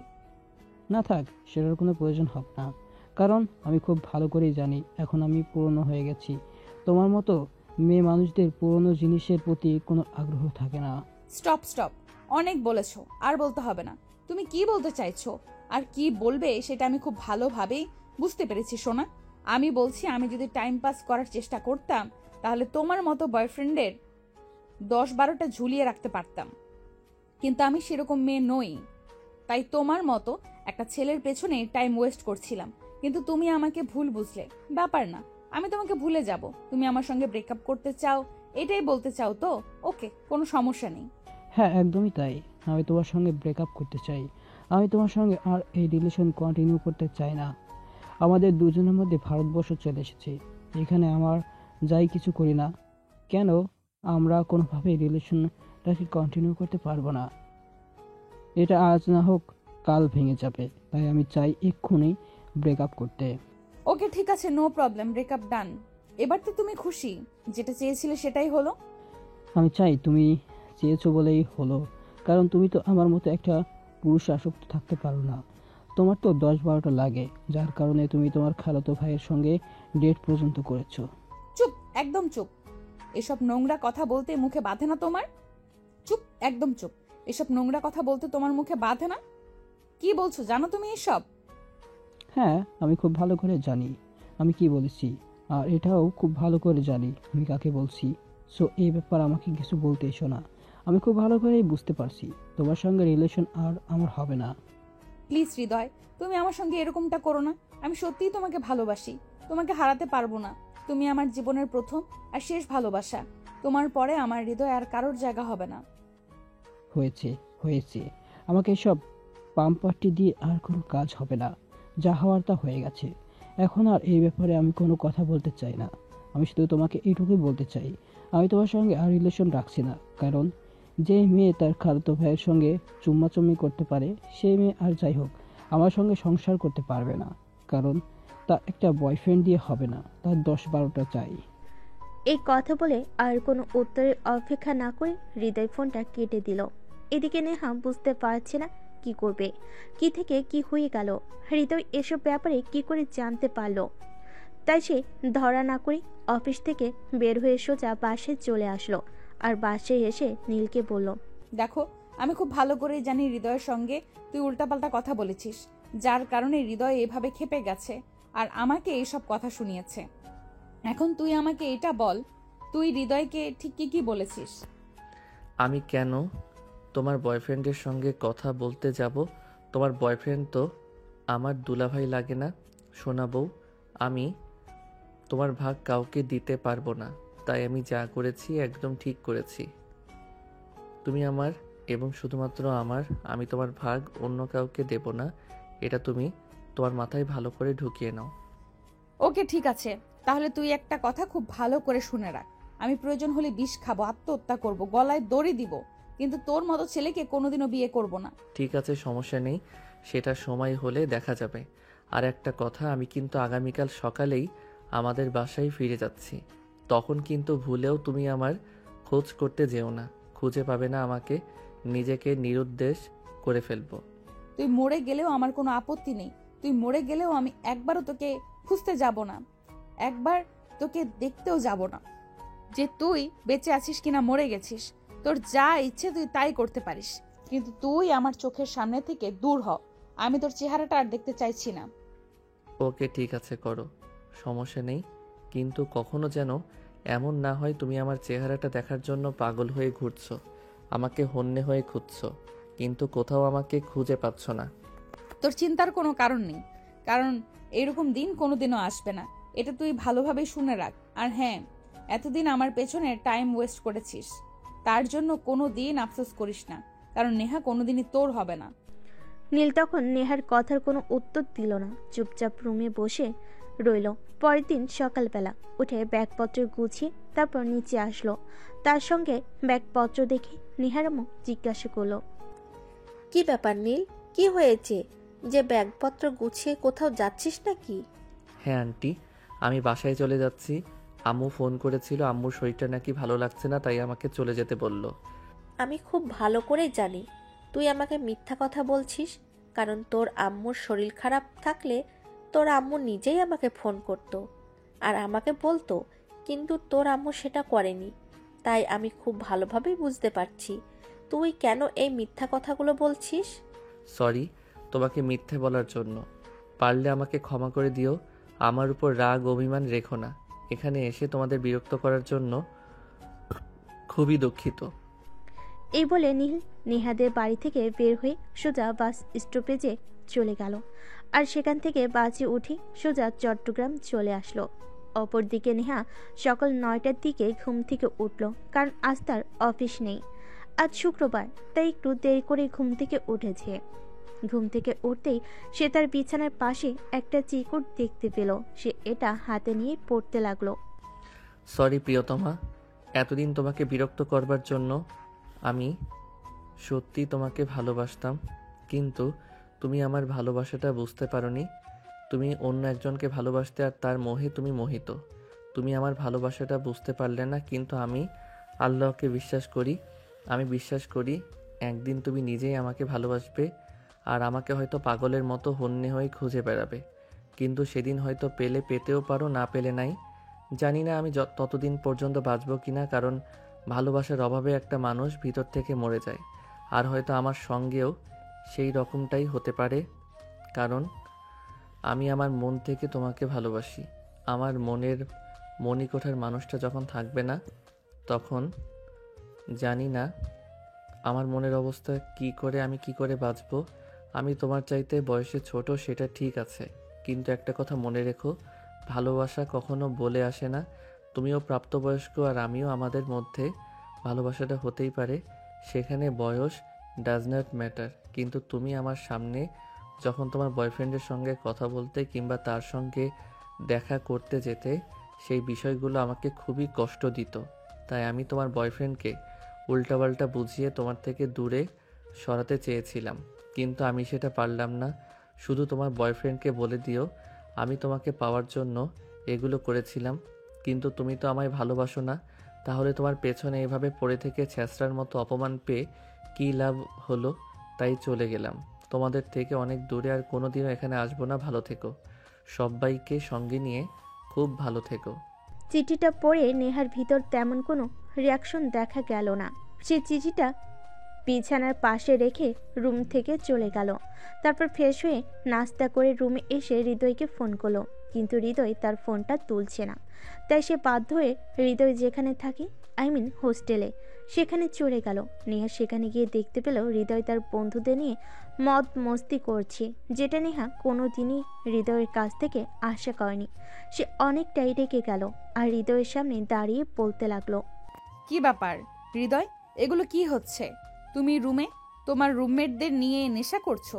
এটা আমি কোনোদিনও তোমার কাছ থেকে আশা করিনি। তুমি তোমার খালাতো ভাইকে নিয়ে পরিনষ্টি করবে, চুম্মাচুম্মি করবে, যা ইচ্ছে তাই করবে। সেগুলো কি আমি তোমার কাছ থেকে আশা করছিলাম? হৃদয় প্লিজ, কোনো কথা বলতে চাই না। যা হয়েছে সব কিছুই ভুল। তুমি যা দেখেছো সব ভুল। নীল আমাদের এখান থেকে চলে গেছে। সে আমাকে বলেছে আর কখনো এখানে ফিরে আসবে না আমাদের লাইফে, আর কখনোই কোনো সিন ক্রিয়েট করবে না, আমাদেরকে আমাদের মতোই থাকতে দেবে। এই দেখো, একদম ফাজলামি মার্কা কথাবার্তা আমার সঙ্গে বলতে এসো না। আমি সব কথা বিশ্বাস করি না আর কখনো করবও না। তুমি চুপচাপ এইখান থেকে চলে যাও, এটাই ভালো হবে। তা না হলে দেখো, এখানে আমার সব বন্ধুরা মাতাল অবস্থায় আছে। কে কখন তোমাকে কাছে পেতে চাইবে সেটাই কিন্তু কোনো ঠিক নেই। হ্যাঁ, তুমি একদম ঠিক কথাই বলেছো। আমার এখানে আসাটাই উচিত হয়নি, কারণ আমি তো জানতামই না যে তোমরা এখানে নেশা করছো। তাহলে তো আমি পুলিশ নিয়ে তারপর আসতাম, তোমাদেরকে কাস্টাডিতে ঢুকাতাম। কারণ তোমরা যেইভাবে ওপেনে নেশা করছো, এটা যুব সমাজের জন্য একটা ক্ষতিকর, সেটা তোমরা বুঝতে পারছো না। এই মেয়ে শোন, এত নীতিকথা আমাদেরকে শোনাস না। আমরা তোর নীতিকথা শুনতে বলছি, আমরা তো নীতিকথা শুনতে বসিনি। তুই এইখানে এসেছিস, বেশ ভালো কথা। চুপচাপ এইখান থেকে চলে যা, তা না হলে কিন্তু নিজের ইজ্জত নিয়ে ফিরতে পারবি না, বলে দিলাম। হো তাই নাকি? ইন্সপেক্টর নেহাকে ইজ্জতের ভয় দেখাচ্ছিস? জানিস আমি তোদের কি করতে পারি? তুই কিছু করতে পারবি না, তুই এখানে ডিউটিতে আসিস, আর নয়তো তোর গায়ে পুলিশের পোশাক আছে। এখন তুই আর 5টা সাধারণ মেয়ের মতোই আমাদের কাছে চাই, ডেভিড।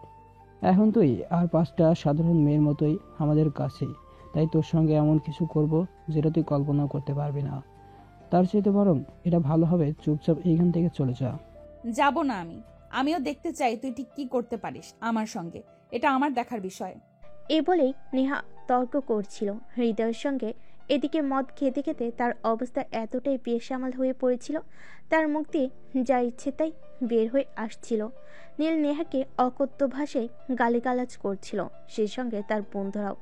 এভাবে চলতে চলতে একটা সময় তো বিষয়টা এত দূর পর্যন্ত চলে গেল যে হৃদয়ের এক বন্ধু নেহাকে ব্যাট টাচ করতে শুরু করলো। ওহ ডার্লিং, কি হট তুমি হবে নাকি আমার এইটা আজকের রাতের সঙ্গী। খুব মজা দেবো তোমায়। জানো, হৃদয় প্রায় তোমার মতো আইটেম নিয়ে আসে আর আমাদেরকে অনেক মজা দেয়। এসব কি বলছেন আপনি? আমি তো কিছুই বুঝতে পারছি না। হৃদয় আইটেম নিয়ে আসে মানে? আপনি কি বোঝাতে চাইছেন? ও সুইটহার্ট, এত কিছু তোমাকে বুঝতে হবে না। এখনো তোমার সঙ্গে ভদ্র আচরণ করছি, শুধু তুমি পুলিশের চাকরি করো বলে। তা না হলে এতক্ষণে তোমাকে ছিঁড়ে খেয়ে নিতাম।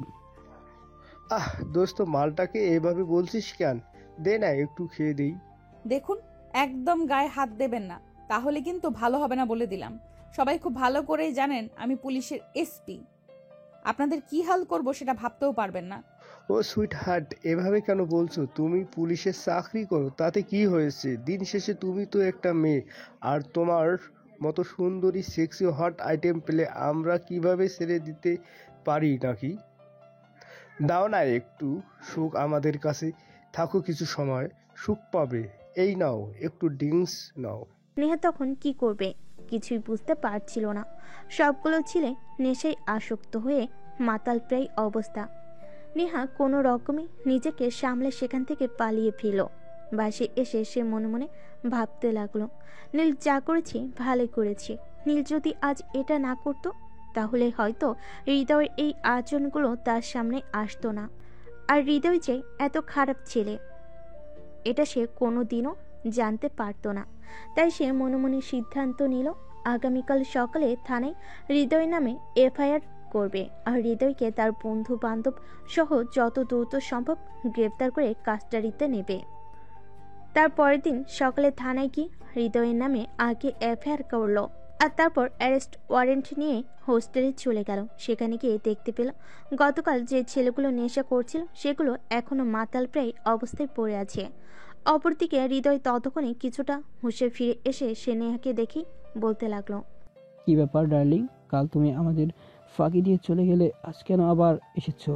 আমাদের সবাইকে মজা দিবে বলে?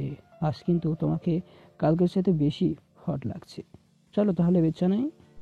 কথাটা বলতে না বলতে নেহা তার দুই গালে ঠাস ঠাস করে বেশ কয়েকটা চর বসিয়ে দিল, আর তারপর হাতে হ্যান্ডকাপ পরিয়ে থানায় নিয়ে চলে গেল, সে সঙ্গে হৃদয়ের সব বন্ধু বান্ধবকেও। অপরদিকে নীল বাড়িতে ফিরে গিয়েছে দেখে তার আম্মু বলল, কি ব্যাপার নীল, তুমি তো বলেছিলে বড় খালাদের ওখানে তুমি এবার অনেক দিন থাকবে, কিন্তু কি হলো, তোমার এত তাড়াতাড়ি চলে আসলে কেন? আসলে আম্মু, ওখানে তো আমার বয়সী ছেলে পেলে কেউ নেই, তাই ভালো লাগছিল না। তাছাড়া নেহা আপু সবসময় তার ডিউটি নিয়ে ব্যস্ত থাকে, আমাকে সময় দেওয়ার মতো সময় তার হয়ে ওঠে না, তাই আর কি করব, চলে আসলাম। ও আচ্ছা, এই ব্যাপার, তাহলে ঠিক আছে, যাই হোক সমস্যা নেই। আগামী বছর আমরা আবার বেড়াতে যাব। এখন এক কাজ করো, তোমার আব্বু তোমার জন্য কিছু জিনিসপত্র এনেছে, সেগুলো আমি তোমার রুমে রেখে দিয়েছি। সেগুলো গিয়ে দেখে নাও তোমার পছন্দ হয় কিনা। ঠিক আছে আম্মু, কোনো সমস্যা নেই, আমি পরে দেখে নেব। এখন আমার খুব ক্ষুধা লেগেছে, তুমি আমাকে কিছু খাবার দাও আগে। কিছু খাবার খেয়ে পেটটা ঠিক করে নেই, তারপর না হয় জিনিসপত্র দেখা যাবে। অতঃপর নীলের আম্মু নীলকে খাবার তৈরি করে দিল। নীল খাবার খেয়ে রুমে গিয়ে বিছানায় শুয়ে লম্বা একটা ঘুম দিল। তারপর ঘুম থেকে উঠে তার বাবার আনা জিনিসপত্র দেখতে লাগলো। তার বাবা তার জন্য বেশ কয়েকটা জিনিস এনেছে। সবগুলো জিনিসই তার খুব পছন্দ হয়েছে, কারণ সবগুলো ছিল খুবই দামি আর উন্নতমান ব্র্যান্ডের। এই ভাবতে ভাবতে চলে গেল কয়েকটা দিন। ইতিমধ্যে হঠাৎ একদিন নেহার ফোন আসলো। কিরে, তুই তো বাড়িতে গিয়ে একদম আমাদেরকে ভুলেই গিয়েছিস। একটা বার ফোন দিয়ে খোঁজ নেওয়ার প্রয়োজন মনে করলি না। আমি কেন ফোন দিয়ে তোমার খোঁজ নিতে যাব? তোমার খোঁজ নেওয়ার জন্য তো তোমার বয়ফ্রেন্ড রয়েছে, সে তো প্রতিনিয়তই তোমার খোঁজ খবর নেয়। তাহলে আমাকে কেন বলছো এসব কথা? আই এম সরি রে, সব কিছুর জন্য আমি রিয়েলি সরি। আসলে হৃদয় খুব বাজে একটা ছেলে। আমি সেদিন তার সঙ্গে দেখা করতে গেলাম, আর গিয়ে দেখতে পেলাম সে তার বন্ধুদের সঙ্গে নিয়ে নেশা করছে। তাই আমি তার সঙ্গে ব্রেকআপ করে চলে এসেছি। সত্যি তোর কারণে আমি এত বড় বাঁচা বেঁচে গেলাম। তা না হলে যে কি হতো আমি সেটাই ভাবতে পারছি না। যাই হোক, এসব কথা এখন আর আমাকে বলে কোনো লাভ নেই, কারণ আমি বাড়িতে এসে জানতে পারলাম আব্বু আম্মু আমার বিয়ের সম্বন্ধ করছে, পাত্রীও পছন্দ হয়েছে। এখন শুধু আমার দেখার পালা, আমি দেখে মেয়েকে পছন্দ করলেই বিয়ে ফাইনাল। বললেই হলো, আমি কখনোই তোকে অন্য মেয়েকে বিয়ে করতে দেব না। তুই আমার ছিলি আর আমার থাকবি। তোর সঙ্গে আমার বিয়ে হবে, অন্য কারণ নয়। আমি কখনোই তোকে অন্য কোনো মেয়ের সঙ্গে শেয়ার করতে পারবো না। তুই আমার এবং শুধুমাত্রই আমার। দেখো পাগলের কাণ্ড, তুমি আমার খারাপ ভাবুন। তাছাড়া সবচেয়ে বড় কথা হলো তুমি আমার চাইতে বয়সে বড়, তোমার সঙ্গে কখনোই আমার যায় না। আমি কেন তোমাকে বিয়ে করব? তোমার কি মাথা খারাপ হয়েছে নাকি? তুই যদি মনে করিস আমার মাথা খারাপ হয়েছে তাহলে তাই। আমি তোকে আর কিছুই বলতে চাই না, শুধু এইটুকু বলতে চাই, জীবনে যদি বিয়ে করি তাহলে তোকেই করব, এবং তোকেও আমাকে ছাড়া অন্য কোনো মেয়েকে বিয়ে করতে দিব না। প্রয়োজন হলে আমি তোকে খুন করব। আরে এসব তুমি কি বলছো? তুমি তো পুলিশের চাকরি করো, আর আইনের লোক হয়ে আইন ভঙ্গ করবে, এটা হয় নাকি? কোনটা হয় আর কোনটা হয় না সেই সব কিছু চিন্তা করার মানসিকতা এখন আমার নেই। আমি শুধু জানি আমি তোকে ভালোবাসি আর তোকে বিয়ে করব। কি বললে? তোমার একটু লজ্জা করছে না নিজের আপন খালাতো ভাইকে এসব কথা বলতে? তাও আবার নিজের চাইতে বয়সে ছোট। এসব কথা বলতে হয় না, লোকে শুনলে খারাপ বলবে। তোমার জন্য পৃথিবীতে অনেক ছেলে আছে যারা তোমার জন্য পারফেক্ট। আমি তোমার যোগ্য নই, আমাকে তোমার মন থেকে মুছে ফেলো। আর মন থেকে কি মুছবে? আমি তো তোমার মনে কোনোদিন ছিলাম না। দেখ নীল, এসব কথা আর বলিস না। আমি বুঝতে পেরেছি সত্যিকারের ভালোবাসা কোনটা।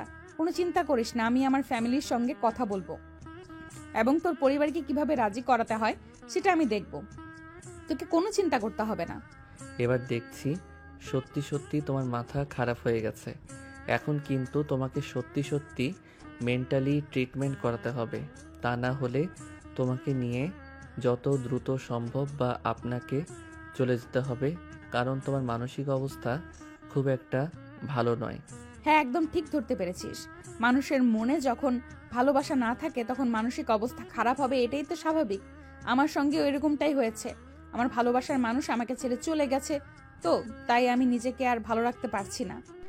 এই বলে ফোনটা কেটে দিল নেহা। আর পরের দিন রাতের খাবার খাওয়ার সময় নেহার আব্বু আম্মু দুজনেই খাবার টেবিলে ছিল, তাই নেহা কথাটা তুলল। আব্বু আম্মু, আমি তোমাদেরকে একটা কথা বলতে চাই। যদিও আজ পর্যন্ত কোনো কথাই তোমরা আমাকে বাধা দাওনি, কিন্তু তারপরও আমার কেন জানি মনে হচ্ছে এটা সবার আগে তোমাদেরকে জানানো উচিত। এত হেয়ালি না করে কি হয়েছে খুলে বললেই তো হয়, তাহলে তো আমরা বুঝতে পারি তোমার সমস্যাটা কোথায়। আসলে হয়েছে কি, আমি একজনকে ভালোবাসি আর তাকে বিয়ে করতে চাই। এটাই তোমাদেরকে বলতে চাইছিলাম, কারণ তোমরা যা বলবে। এই কথাটা আবার এভাবে বলার কি আছে? তুই কাউকে ভালোবাসিস আর আমরা তার সঙ্গে তোর বিয়ে দেব, ব্যাস এটুকুই তো। তুই আমাদের মেয়ে, বড় হয়েছিস, চাকরি করছিস, আমরা কেন তোর ইচ্ছেকে গুরুত্ব দেব না বল? হ্যাঁ আম্মু, আসলে বিষয়টা সেরকম নয়। বিষয়টা হলো আমি একজনকে ভালোবাসি, এবং যে আমার চাইতে বয়সে ছোট এবং আমাদের আত্মীয়ের মধ্যে। এসব তুই কি বলছিস? তোর কি মাথা ঠিক আছে? তুই নিজের চাইতে বয়সে ছোট একটা ছেলেকে বিয়ে করবি, তাও আবার আমাদের আত্মীয়ের মধ্যে? আমি তো বুঝতেই পারছি না তুই কি বলতে চাইছিস। হ্যাঁ আম্মু, আমি একদম ঠিক কথাই বলছি। আমি আমাদের আত্মীয়ের মধ্যে একটা ছেলেকে ভালোবাসি, আর সে তোমার খুব কাছের একজন কেউ। শোন, আমি তোর এসব হেয়ালিপনা কথা একদম বুঝতে পারছি না। কি বলবি খুলে বল, তা না হলে বলার দরকার নেই। না আম্মু, বলার দরকার আছে, কারণ আমি তাকে খুব ভালোবাসি, তাকে বিয়ে করতে চাই। তাকে না পেলে আমি জীবন থেকে খুব বড় কিছু একটা হারিয়ে ফেলবো। আমি আমার জীবন থেকে কিছু হারাতে চাই না। যে আমাকে ভালোবাসে এবং যার কাছে আমি খুব ভালো থাকবো, তাকে আমি আমার জীবনে আপন করে নিতে চাই। আচ্ছা বাবা, ঠিক আছে, সেসব কিছু না হয় বুঝলাম। এখন তুই আমাকে এটা বল অন্তত, যে ছেলেটাকে আর কাকে তুই এত বেশি ভালোবাসিস, কাকে এত বেশি বিশ্বাস ভরসা করিস, যার কাছে তুই ভালো থাকবি। আম্মু, সেই ছেলেটা অন্য কেউ নয়। সে তোমার একমাত্র আদরের বোনের ছেলে নীল।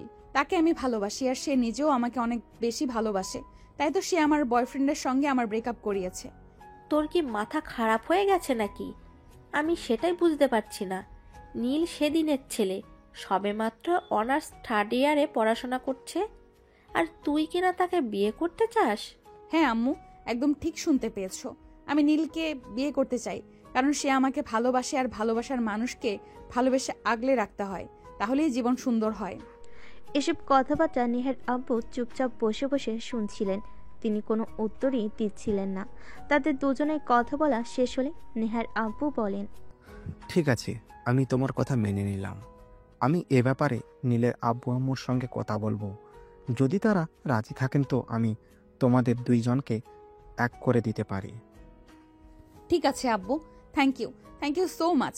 আমি জানতাম আব্বু, আমাদের এই ব্যাপারে কোনো সহযোগিতা না করলেও তুমি আমাকে অনেক সহযোগিতা করবে, কারণ আমি তোমার একমাত্র আদরের রাজকন্যা। তুমি আমাকে সহযোগিতা না করে থাকতেই পারো না। 10টা না 5টা না, আমি তোমার একটা মাত্র মেয়ে বলে কথা। হয়েছে, আমাকে আর পাম দেওয়া কোনো প্রয়োজন নেই, কারণ আমি খুব ভালো করেই জানি আমার মেয়ে কোথায় সুখে থাকবে সেটা আমার মেয়ে নিজেই খুব ভালোভাবে বুঝবে। তাই আমি তোমার উপর এই সিদ্ধান্তটা ছেড়ে দিয়েছিলাম। তা না হলে তুমি যথেষ্ট বড় হয়েছ। আমি তোমাকে আগেই বিয়ে দিয়ে দিতাম, কিন্তু আমি চাইতাম তোমার নিজের লাইফের সিদ্ধান্ত তুমি নিজেই নাও। হ্যাঁ আব্বু, you are so good. Thank you so much আব্বু, থ্যাংক ইউ সো মাচ। আমি তোমাকে বলে বোঝাতে পারবো না আজ আমি কতটা খুশি। তুমি আমার জীবনে আজ কতটা খুশি এনে দিয়েছো। ঠিক আছে মামনি, এখন তুমি নিজের রুমে যাও আর বিশ্রাম নাও। আমি নীলের আব্বু আম্মুর সঙ্গে কথা বলে তারপর তোমাকে জানাবো। নেহা তখন নিজের রুমে চলে গেল। আর এইদিকে 2-3 দিন পর নেহার আব্বু নীলের বাড়িতে ফোন দিল আর নীলের আম্মুর সঙ্গে কথা বলল। আসসালামু আলাইকুম। সালিকা, কি অবস্থা, কেমন আছো? ওয়ালাইকুম আসসালাম।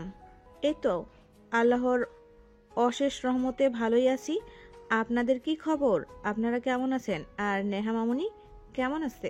এই তো আল্লাহর রহমতে ভালোই আছি সবাই। আসলে আমি তোমার সঙ্গে একটা ব্যাপারে কথা বলতে ফোন দিয়েছিলাম। নীলের আব্বু কি বাসায় আছে? হ্যাঁ, বাসায় আছে, এবং আমরা একসঙ্গেই বসে গল্প করছিলাম। আর তখনই আপনি ফোন দিলেন। কেন, কি হয়েছে বলেন তো শুনি। আসলে নেহা আর নীল দুজনকে ভালোবাসে, কিন্তু বিষয়টা তোমাদের জানাতে লজ্জা পাচ্ছিল। তাই নেহা আমাকে বলল, আর আমি তোমাকে বললাম। এখন ভেবে দেখো কি করবে। এটা আপনি কি বলছেন? নেহা নীলের চাইতে বয়সে বড়। তাছাড়া নীলের আব্বু এটা মেনে নিবে কিনা সেটা আমি জানি না, তাই আমি আপনাকে কিছুই বলতে পারছি না। আপনি নীলের আব্বুর সঙ্গে কথা বলেন, তারপর দেখেন কি হয়। এ বলে নীলের আম্মু ফোনটা নীলের আব্বুর দিকে এগিয়ে দিল এবং নীলের আব্বু নেহার আব্বুর সাথে কথা বলে এবং দুজনেই সহমত পোষণ করেন, কারণ ভালোবাসায় বাধা প্রদান করা ঠিক নয়। আমাদের উচিত ভালোবাসাকে সম্মান জানানো। এবং ভালোবাসার মানুষদেরকে তাদের ভালোবাসা ফিরে পেতে কিংবা খুঁজে পেতে সহযোগিতা করা। তাই তারা দুজনে সিদ্ধান্ত নিলেন নীল আর নেহাকে বিয়ে করাবেন। কথাটা আড়াল থেকে নীল শুনছিল, তাই তখন সে দূরে নিজের রুমে চলে গেল আর সঙ্গে সঙ্গে নেহাকে ফোন দিল। তাহলে জানেমান, অবশেষে তুমি আমার হতে চলেছ, তাই না? হ্যাঁ, তোমার না হয়ে তো উপায় নেই, কারণ তুমি একমাত্র পুরুষ যে কিনা আমার মতো পুলিশের এসপির মনে জায়গা করতে পেরেছো। তাহলে কি তোমাকে বিয়ে না করে কোনো উপায় আছে? এরপর দুই পরিবারের সম্মতিতে তাদের দুজনের বিয়ে হয়ে গেল। এদিকে বিয়ের পর নীল অনার্স কমপ্লিট করে তার বাবার ব্যবসা দেখাশোনা করে, অপরদিকে নেহা পুলিশের চাকরি করে। তাই দুজনের সময় মতো দুজন কারোর সঙ্গে টাইম স্পেন্ড করতে পারে না। এটা নিয়ে নীলের অনেক মাথা ব্যথা। নেহা দেখো, আমি চাই না তুমি এই চাকরিটা করো, কারণ এখন তোমার বিয়ে হয়েছে, প্রায় 2 বছর হতে চললো, এখনো আমাদের সংসারে একটা বাচ্চা কাচ্চা আসেনি।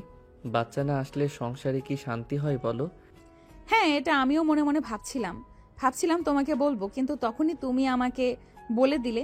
আমিও চিন্তা করছি চাকরিটা ছেড়ে দেব, কারণ একটা মেয়ের জীবনে বাচ্চা না থাকলে তার জীবনটাই অসম্পূর্ণ লাগে।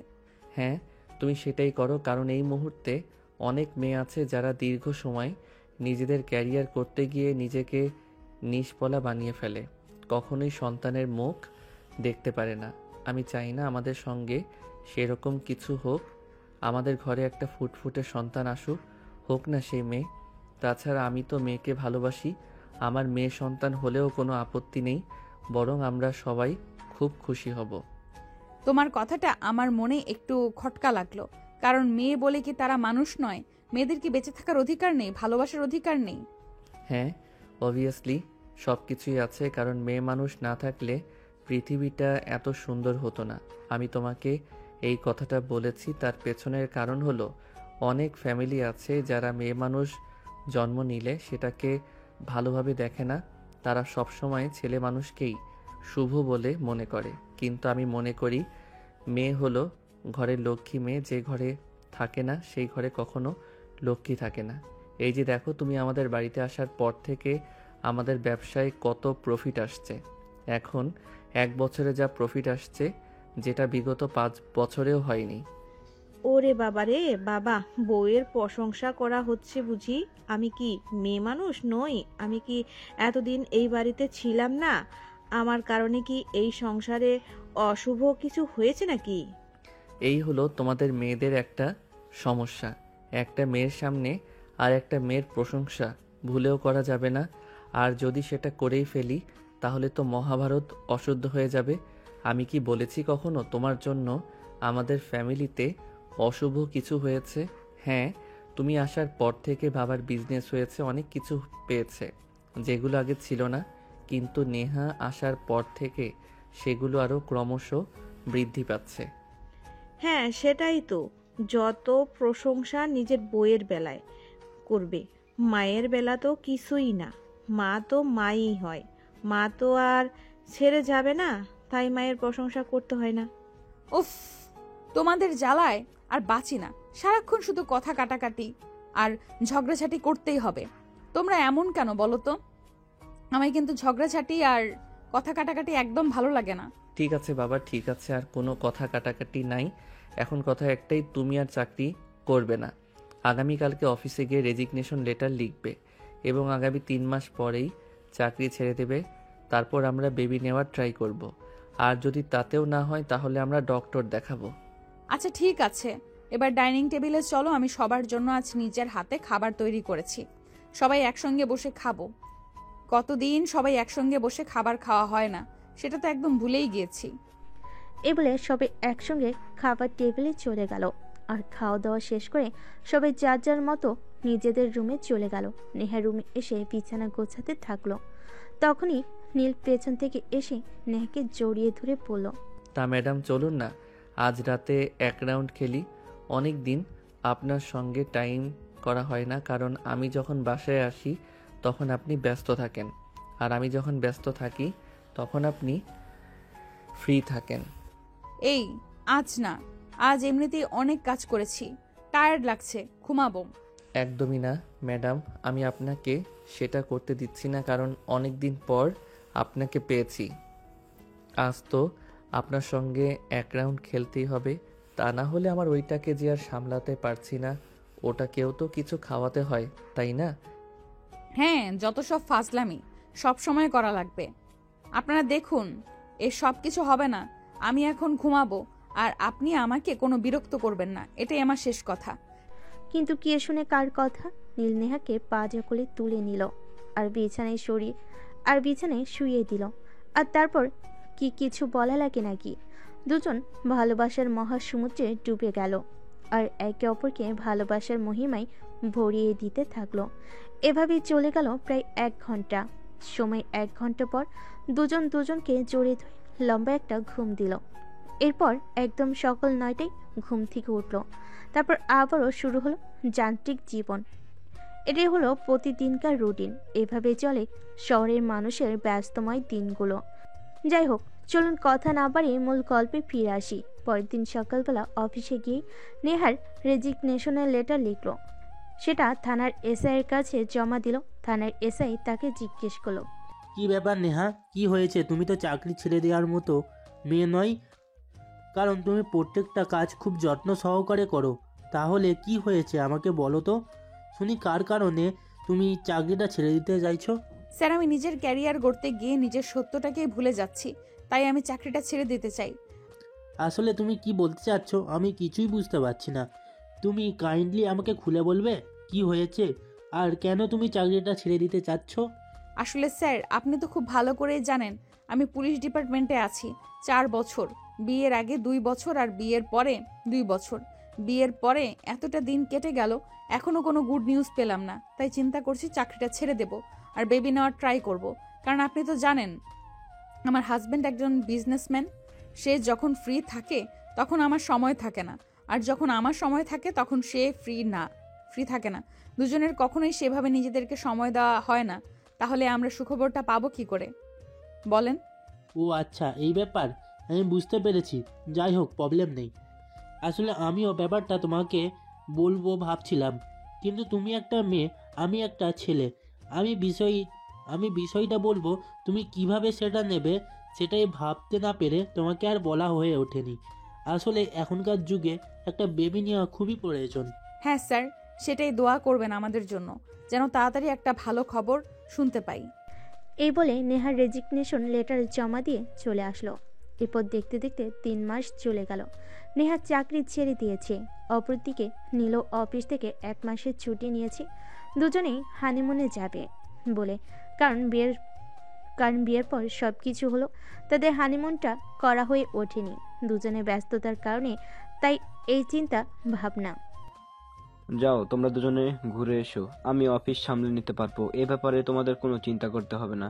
তবে একটা কথা, আমার কিন্তু দাদুর ডাক শোনা চাই। এটার জন্য অনেকদিন ধরে অপেক্ষা করছি কিন্তু। এই যা, তুমিও না একদম যা তা, তোমার মুখে কিছুই আটকায় না, যা আসে তাই বলে ফেলো। আর ছেলের বউকে কেউ এভাবে বলে? নীল, তোরা কিছু মনে করিস না, যা। এখনই তো তোদের নিজেদেরকে সময় দেওয়ার সময়। এখন যদি নিজেদেরকে সময় দিতে না পারিস তাহলে কখন দিবি? তোরা ঘুরে আয়। নীল তখন কোনো কথা না বলে রুমে চলে গেল। আর পরের দিন সকাল হতে না হতেই লাগেজ গুছিয়ে বউকে নিয়ে চলে গেল হানিমুনে। তারা দুজনে ব্যাংককে এসেছে। সেখানে সারাদিন ঘোরাঘুরি করে সন্ধ্যায় একটা রেস্টুরেন্টে উঠল। সেখান থেকে খাওয়া দাওয়া শেষ করে সোজা চলে গেল ব্যাংককে একটা নামি দামি হোটেলে। সেখানে আগে থেকে তাদের জন্য বুকিং করা ছিল, তাই তাদেরকে আর তেমন কোনো বেগ পেতে হলো না হোটেল খুঁজবার জন্য।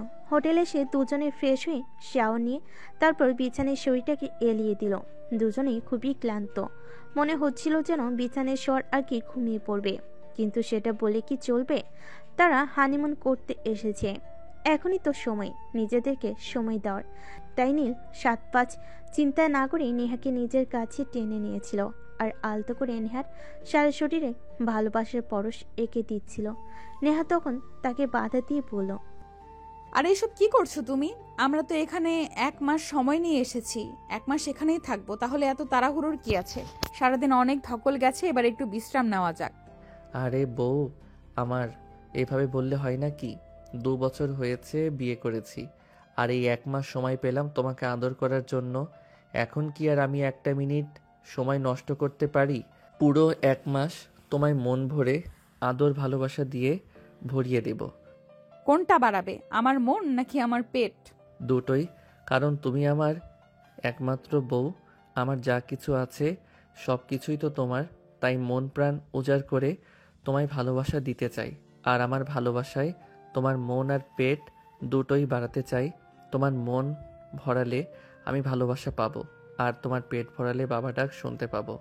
আমার লাইফে দুটো জিনিসেরই খুবই প্রয়োজন, তুমি আর তোমার বাচ্চা। দুটো জিনিসই আমার কাছে সমান গুরুত্বপূর্ণ, তাই আমি দুটোকেই চাই।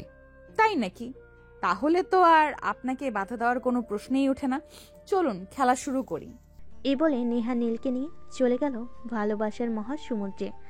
একে অপরকে আলিঙ্গন করতে করতে দুজন দুজনের মধ্যে ডুবে গেল, আর ভালোবাসাই একে অপরকে ভরিয়ে দিতে থাকলো। এভাবেই চলে গেল অনেকক্ষণ সময়।